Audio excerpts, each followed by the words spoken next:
Hola amigos, ¿qué tal? Stuart here from Spain Speaks. With the Spain news update, we'll have a look at some of the main stories that have caught my attention in the press here today in Spain, and we'll also have a look at some comments that have been left on the channel in recent times by viewers. Before I begin, a big thanks to all of the people that have supported the channel in recent times, whether it's by buying me a coffee, whether it's through the super thanks option on YouTube, whether it's through Patreon. Big thanks to my patrons on Patreon, and also a big thanks to the new channel members on this YouTube channel. Thank you very much for that support. Now, straight into the news. And another election campaign here in Spain is coming to an end. Don't know about you, but it seems like we've had a lot of elections in Spain in recent times. This time, of course, it is European elections, and the main political parties here in Spain hoping to get a good result in those elections. And as we can read here, national leaders are supporting European election candidates in the final stretch of the campaign. With just 1 week to go until the last of this year's elections, European Parliament candidates and the national leaders of the parties they represent are working hard to get their messages across and mobilize the most undecided voters. The Partido Popular is showing off its European muscle. This Saturday, Alberto Núñez Feijóo was accompanied by the President of the European Commission, Ursula von der Leyen. The PSOE is also accelerating in the final stretch of the campaign. Today in Valladolid, Pedro Sánchez and Teresa Rivera presented their party's official video.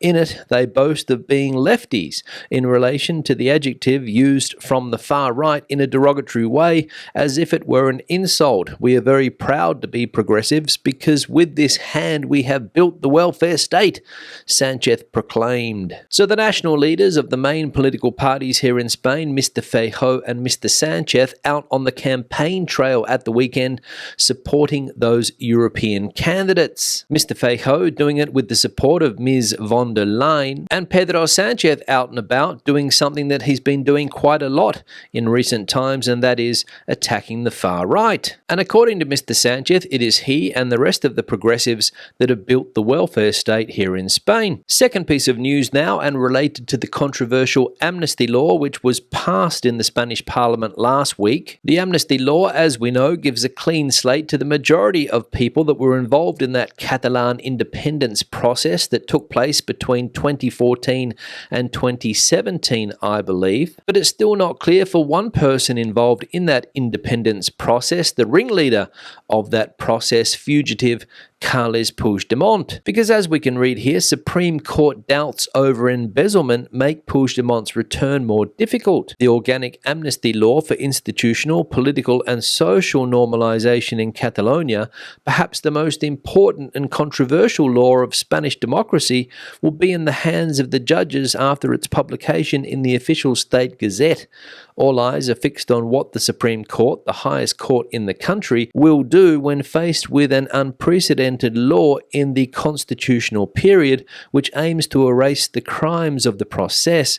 High Court sources consulted by El Mundo maintain that the technical quality of the law has been worsening with each parliamentary amendment, leading to a wording that makes it very difficult for all the crimes covered by the amnesty. The same sources focus on the crime of embezzlement of public funds, which runs the risk of not being amnestied, and terrorism. So there we go. According to some Supreme Court sources, still not clear if Spain's #1 fugitive, Carles Puigdemont, will be able to come back to the country as a free man, because some of the charges that he is facing, for example embezzlement as we saw in that article, and terrorism, might not be included in the amnesty. So we'll keep an eye on this story as it progresses. Now the third piece of news, and another food health warning has been issued, and the Consumer Affairs Ministry is warning of listeria in smoked salmon from 15 different brands. The Spanish Agency for Food Safety and Nutrition has warned this Friday of the presence of the bacterium Listeria monocytogenes in several batches of smoked and marinated salmon from Spain and distributed in different presentations and brands in Andalusia and other autonomous communities. The brands under which the products have been marketed are Palma, Alepa, Distria, Alicante, Fajardo, Guillermo Fernandez, Hyperbur, La Cuna de Salazón, Los Salaos, Pablo Campillo, Pertusa Saith, Salazones Miguel Salinas, Samar, the Blue Ocean Seafood, and Torra. The product concerned has been presented as smoked salmon in packs of 80 grams, 100 grams, 200 grams, 250 grams, and 300 grams. Smoked salmon in oil, 150 grams, 900 grams, 3,500 grams. Pre-cut smoked salmon, 1.2 kilos, 1 kilo, 700 grams, 600 grams, 500 grams, 400 grams. Smoked salmon fillet, 600 grams. And trimmed marinated salmon, 600 gram packet. So there we go. And if you're living here in Spain and you like a bit of smoked salmon every now and again, check the fridge because you might have one of those packets inside it. And the final piece of news we'll look at today, and apparently it was a bad day for a couple of bullfighters at the local bull ring here in Madrid, because as we can read here from this headline, bloody afternoon in Las Ventas with Espada and the Mexican Fonseca gored. The bullfight took on a bloody tinge with the gorings of Francisco Jose Espada and, above all, Isaac Fonseca due to the seriousness of his goring to the back. It was 9:25 p.m. when the Mexican, playing for everything with half the Puerta Grande open, was caught by a very hard beast from Torrestrella, the last bull of the evening. At the door of the operating theatre there was silence and concern for the delicate area of the wound and the gestures of pain of the brave Mexican already in the ring. When the medical report came out, the seriousness of the 20-centimeter goring was confirmed, but at the same time there was a sense of calm as the situation was under control. So there we go, and as I said, a bad day for those two particular bullfighters in Madrid at Las Ventas bull ring. The Mexican in a fairly bad way, I believe, with a 20-centimeter gore to his back. But again, for me at least, another example of just how ridiculous this type of event is. Now let's have a look at some comments that have been left on the channel recently. One here from Eddie. Interestingly, the Spaniards in northern Spain are some of the most longest living people in longevity in the world. In the south, in Andalusia, they don't live as long because they fry fish and everything else, just like fish and chips. Take your pick, people. Eddie, thanks for the comment, and I did not know that people in the north of Spain live longer than people in the south of Spain because of their diet. Thanks for telling us. And it is true that in the south of Spain they do like to fry their fish, especially in places like Malaga and Cadiz. Fried fish, very, very popular there. But I don't think there's any comparison between the way the Spanish fry their fish and eat it and the way that we in countries like Australia and the UK fry our fish. I've eaten fried fish in the south of Spain, and I've eaten fried fish in the UK and Australia, and believe me, it has nothing in common with the Spanish version. But that's just my opinion, of course. Let me know your opinion in the comment section below. One here from John Stew. Assuming Ryanair pay the fine, where does the money go? The customer won't get any compensation, you can guarantee. Yeah, John, thanks for the comment and good question. Where would that money go if Ryanair and the other airline companies pay the fines? We saw yesterday that the Spanish Consumer Ministry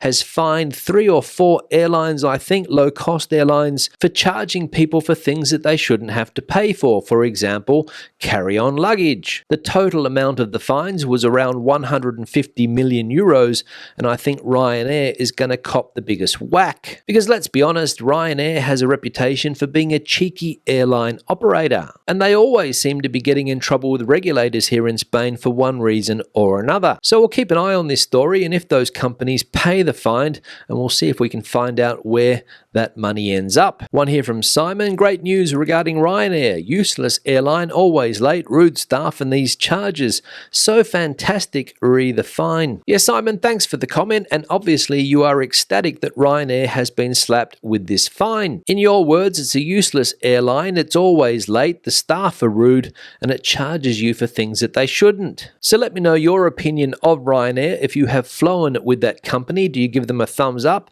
or a thumbs down like Simon? Let me know. One here from Janet. Allergies are not pleasant. Stuart, get well soon, and thanks for the video. Yeah, Janet, thanks for the comment, and you're right, allergies are not pleasant, and unfortunately I'm suffering from allergies at the moment. I thought my hay fever attacks would be done and dusted by now, considering that it is the 3rd of June. Normally it's the middle of May when I'm most affected by allergies, but this year for some reason they seem to be lingering. Don't know what it is, but I'm suffering. One here from Ellen. No wonder people rent out their properties on Airbnb, etc. when the police is so helpless. Change the law. The squatter problem is a shame for Spain. The government is giving the house owners the problems they should have dealt with themselves. Ellen, thanks for the comment, and related to a story that we saw in yesterday's live stream about how a squatter in the north of Spain, in the city of Vigo, called the police because the owner of the flat that he's squatting in came over and was bothering him, trying to get him out of the flat, of course, banging on the door, screaming out nasty things about the squatter. But unfortunately for the owner of that apartment, the police took the side of the squatter. And the reason, according to the article, is because the squatter is in a vulnerable situation and doesn't have alternative housing. And maybe you're right, Ellen, this is one of the reasons why people prefer short-term rentals over long-term rentals, because of things like squatters.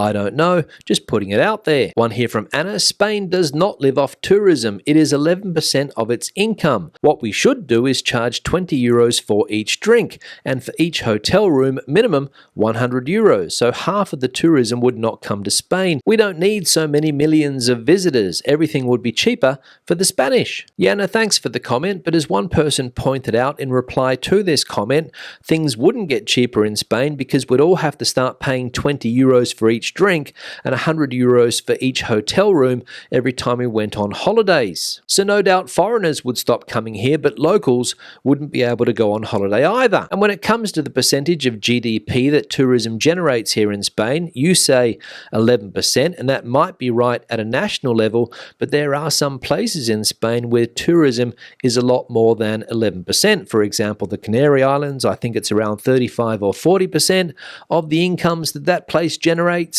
Benidorm, for example, around 30 or 40% of its incomes from tourism, I believe. And of course, the Balearic Islands that depend a lot on tourism. And when you say that Spain doesn't need so many millions of tourists, speak for yourself, Anna, because there are plenty of people that do depend on that industry. And the final one here from Lynn. Won't go to Mallorca again. Loads of youngsters drunk along the seafront, bottles and glasses everywhere, no police presence.